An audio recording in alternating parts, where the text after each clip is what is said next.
Good afternoon, everyone. Great to be back in Lisbon, but I just wonder, how do you follow and act like that? There is something specific about space and space travel, and even if AI is super cool, I'm not sure we are really at that level of engagement that you get when you see what can happen when you move to space, the power behind it. Hopefully, we will be able to help with these kind of things. So let me try to bring it back to the purpose of this conference, and that is, of course, AI.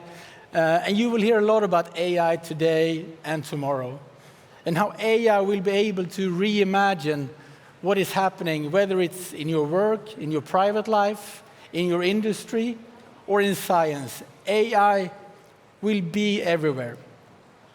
And I think it's a positive message because we have so much challenges in the world today.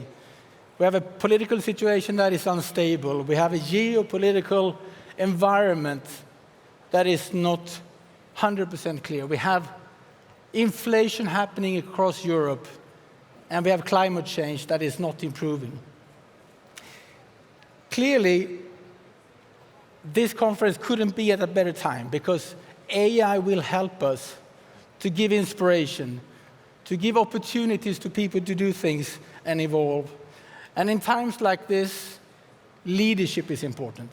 So I encourage all of you, whether you're a leader, whether you're a developer, whether you're an entrepreneur, to look at the opportunity that AI will give, technology will give in times like this. When we have challenges, when we have ambiguity, us as leaders need to step up, and we need to show the way. So I see this as a great opportunity to showcase what AI can do today, but maybe more importantly, what AI will do for us tomorrow. It will change our lives to the better. It will contribute to new technology. It will help us to create a better life. It's not going to be easy, but I'm 100% sure that people in this room and the people that are watching this are in a position to make that leap, to make that change, because I think it's needed. Let me start with the tech and take a bit of a step back. If I can get the clicker to move. Let's talk about technology. Let's talk about general-purpose technology and single-purpose technology. Single-purpose technology is like a screwdriver, a dishwasher, a lawn mower. It does one thing, it does it well, but that's what it does. General purpose technology can serve a lot of things. Internet is such, electricity is such, the PC is such. We know that the next generation of general purpose technology will be AI. And why do we know that? We know that because of the investments that we see, the pickup that we see, the promise that AI is giving us. AI is not new. We have seen it throughout the years, throughout the decades. Machine learning, AI, and more of it will come. But we know that AI is the next general purpose technology. So if we look at some of the historical general purpose technologies that we have seen in the past, we can start with the printing press. Printing press was invented in the mid-1400s in Germany. It revolutionized the way we got access to information. It revolutionized the way we get access to knowledge. Remember, at that time, knowledge was for the very few. It was for the church, it was for the priests. With the printing press, all of a sudden, we democratized knowledge. We democratized information. And even the printing press was founded in Germany. It was not adopted in Germany. It was adopted in the Netherlands. So when you find a new technology, you still need to use it. It's a tool. So when we look at the Netherlands during these times, they grow their GDP 2x in 50 years because of the way they adopted it. And of course, over the years, learning of reading, learning of writing prevailed across Europe, and we are where we are today. Even this one had a tech stack. You needed to have the print, you needed to have ink, you needed to have book binders, you needed to have publishers, you needed to have distributors. All of that were trades that didn't exist before this. So there was an ecosystem created around the printing press. This was a very, very affordable technology, but still it wasn't really picked up by everyone, until the Netherlands really picked it up and made it really explode and have impact in their economy. We know when we see general purpose technologies like this getting their way and getting into everyone's hands, GDP grows. And GDP grows exponentially because of the ecosystem effect that happens when a technology like this is coming to the ground. The next one is, of course, electricity.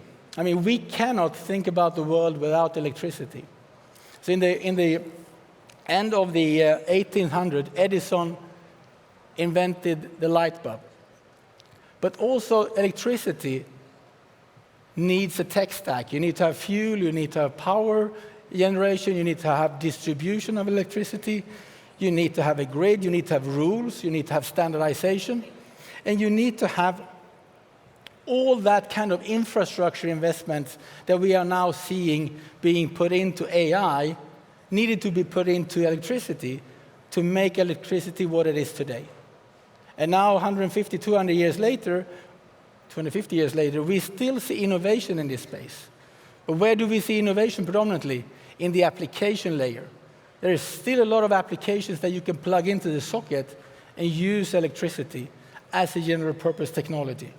We will continue to see electricity innovate over the coming years. It will not stop. We are now in the forefront of seeing how AI will take the next leaps to really make sure that AI will have the same journey as electricity have had. So what is then a prerequisite for this to really, really work? We believe that trust is at the center of this. We will not use AI as individuals, as business people, if we don't trust it. If we don't understand it, we don't trust it. If we don't know how it works, we don't trust it, and we will not use it. Therefore, we as Microsoft, we have been really, really focusing for many, many years on how do we build a trustworthy AI setup. And we have three components. We have the Secure Future initiatives, we have the privacy principles, as well as the responsible AI principles. You may have heard this in the past, they are not new, but it's important that they are in place. The Secure Future initiative is only 18 months old. We needed to really rebuild the way we design our products from the ground up when we saw how influential AI will be. So we have deployed 34,000 engineers to redesign and rebuild our tech stack to be fully secure. So you're there to use it. When it comes to our privacy principles, we are driving privacy policy across the world, and definitely in Europe, to make sure that the privacy concerns that we as individuals rightly have are addressed, and are addressed at the beginning. And last one, the responsible AI principles. We have 6 of them. Everything to fairness, to transparency, to inclusiveness, to responsibility, and so on. They are there to make sure that when we design, when we use, when we govern, we can understand what's going on, and we can have a point of view. And these are important for us to really see that AI is going to explode. So moving on to the next step, and that is the AI economy. So now we have the basics in place, but there's one thing missing, and that is skilling. AI will never really take off unless we in this room and people outside realize that AI will be like electricity. It will be everywhere. We have invested a lot of money as Microsoft in AI, and equally in AI capabilities and skilling, because we believe that if you don't understand it, if you don't know how it works, if we can't interact with it, we will not use it. So I think it's important for us, whether we are developers and want to develop the next generation of AI application, or we are leaders who wants to make sure that we are using AI to make us more efficient, all of us, needs to get the skilling going. So here in Portugal, a year ago, not on this stage, but in the other place that we were last year, we launched the AI Innovation Factory together with partners. And why did we do that? We wanted to make sure that we are now driving innovation, we drive AI, a bit more focus on our smaller customers, but equally the bigger ones. And it starts with skilling. So now we have a center, we have had 200 customers going through it, and we are only getting started. We believe this is a way to get AI going.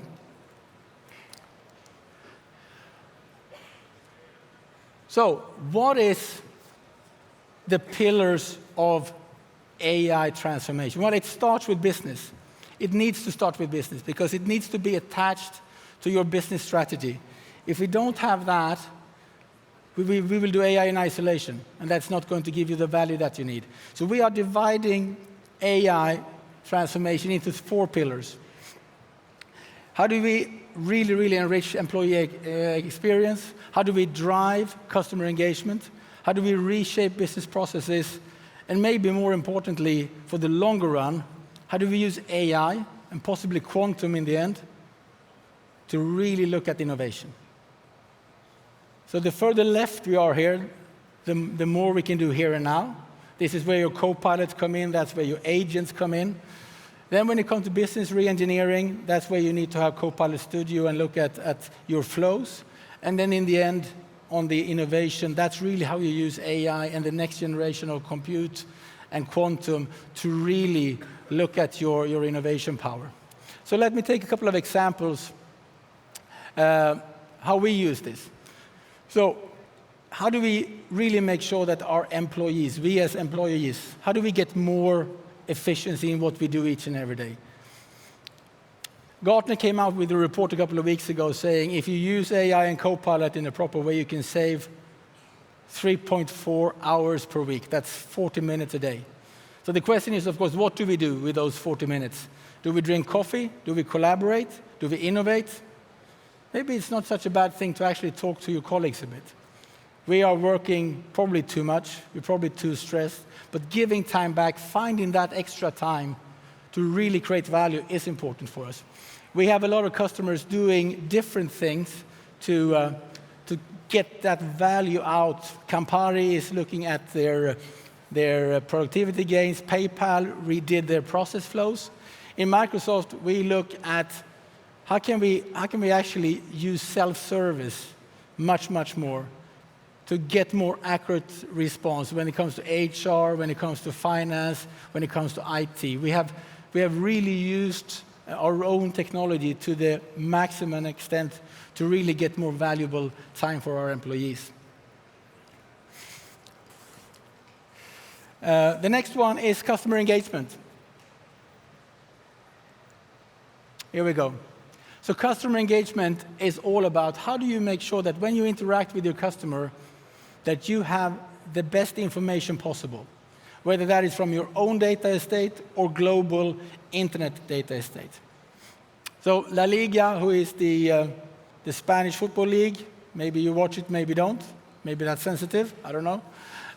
They use this to really make sure that the millions and millions of La Liga watchers get all the data points that they need. So if you're really nerdy, you want to understand how many passes are made, how many interactions are made, you can find that. ASOS, which is a UK retailer, they use it to hyper-personalize the interaction with their frequent users. So when you come in and you are a frequent user, you get a curated selection of clothes that fits your profile. And we use it to really make sure that when we have support cases, customer care cases, that we are really triaging the customer when they dial in to an extent so they can really be served the best they can, and we can reduce the time they spend in our call center. We also use it for sales, where we can provide and feed up the right level of information to the customer so they can be significantly more effective as they do their day-to-day selling. Next pillar for us is business process, and here we start to see real business value. Cineplex is the biggest Canadian movie theater operator in Canada. They have like 200 movie theaters. They are using it to handle their refund process. So they have reduced the refund process by 93% by really going all in on Power Automate and linking that with Copilot Studio. So the flow are now completely automated, and you don't need to have personal intervention. In Microsoft's case, we use it a lot in our finance department. Finance have redesigned their entire finance processes, everything from FX, treasury, cash collection, to forecasting. So as a sales individual, Microsoft Finance knows my forecast before I submit it. It's a bit scary, but that's how powerful data is today. Last one is about innovation. And here we have a big research organization ourselves. We work with other research organizations in the world. Novo Nordisk is a Danish pharma company. They work with diabetic medicine, they work with obesity medicine, but they also work a lot with protein chains. So what they have been able to do is to really look at their pipelines of drug discovery and link that with the patient risk of having a bad outcome. So when they now design and bring forward a new product, they can carve out the solutions that don't have the same level of impact as other protein chains, and by doing that, have a much, much faster drug discovery process. To create a drug today can take between 5 and 10 years. With the latest AI technology, they can reduce that by more than 50%, which for them is speed to market and speed to money. The middle one here is Pacific Northwestern. It's an R&D lab, a science lab in America. They are into material science. So what they are now looking at to see, together with our Azure Quantum solutions that we have in place, they can actually design properties of alloys that can help them to create much, much more efficient batteries and reduce the lithium component in a lithium battery by 70%. These are groundbreaking things, and this is sort of the next generation of what AI can do for R&D. I see my time is running out. Let me try to summarize what we see in terms of drivers for AI. First of all, AI is a tool. If you don't understand it, you will not use it. So skilling is important. It comes into how you look at your organization. It comes into how you look at your culture. You need to have a culture of change management and always learning. Otherwise, you will not be able to benefit the power of AI. Then it's about aligning it to business strategy. AI by itself doesn't help you. You need to look at your business strategy, and you need to have an AI business strategy that will support your longer-term strategy. And then you need to apply it. You need to test it, and you need to get experience. And this needs to be for everyone in the organization.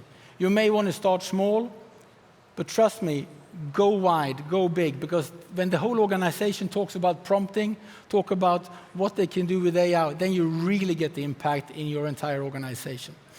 But you also need to govern it. You also need to make sure that what is now happening in the AI components of your organization is understood, it's tracked. So if something goes wrong, you know how to handle it. And lastly, this is an evolving technology. We are at the beginning of this journey. We are not at the end. There are new language models coming up every day. I saw yesterday there was a new Chinese one coming up. Kim something? Yeah, Kimi? I'm sure there's another one tomorrow. This is great. AI is at its infancy. Now, there's complexity about Chinese models, but in the Western world, we can learn from them. I'm sure they are very good. So I think that's it. I think the last one I want to talk to you about is our mission. Our mission as Microsoft, to empower every person and every organization on the planet to achieve more. And obviously, in the context of Portugal, to empower every person and organization in Portugal to achieve more with AI. Portugal and Lisbon is our second biggest country in Europe when it comes to people. Only Ireland is bigger. We have 4,000 partners here. We employ in the ecosystem over 30,000 people, and we contribute with $5 billion to the Portuguese GDP. This is a big thing. Thank you for listening. Have a good day, and please go after AI. Thank you.